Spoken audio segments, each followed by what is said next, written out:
Kung hanggang ngayon nanghihiram ka pa rin ng tools dahil iniisip mo na baka mahal, baka hindi kaya ng budget mo kasi nga marami kang set na kailangan bilhin. Wait lang boss, baka ito na ang chance mo na magkaroon ng sarili mong tools. Ito kasing 46 pieces set tools na to, murang-mura ko lang na order. Delete lang ng lagay na ito, kasya lang sa compartment ng motor, pero tignan mo naman kung gaano karaming tools yung napagkasya nila. Meron na tong socket wrench, na isa sa mga common tools na kakailanganin mo kung magbabaklas ka ng mga bolt ng motor.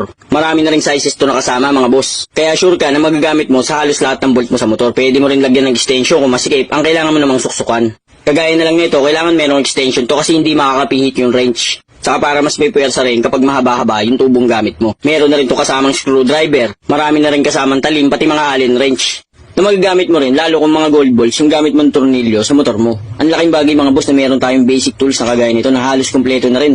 T-wrench, meron na rin siya, may kasama na rin siyang T-wrench. Tapos lahat nga pala ng talim at bala na meron dito is pwede mong pagpalit-palitin sa kanila kasi isa lang yung sukat ng pagsusuksukan nila.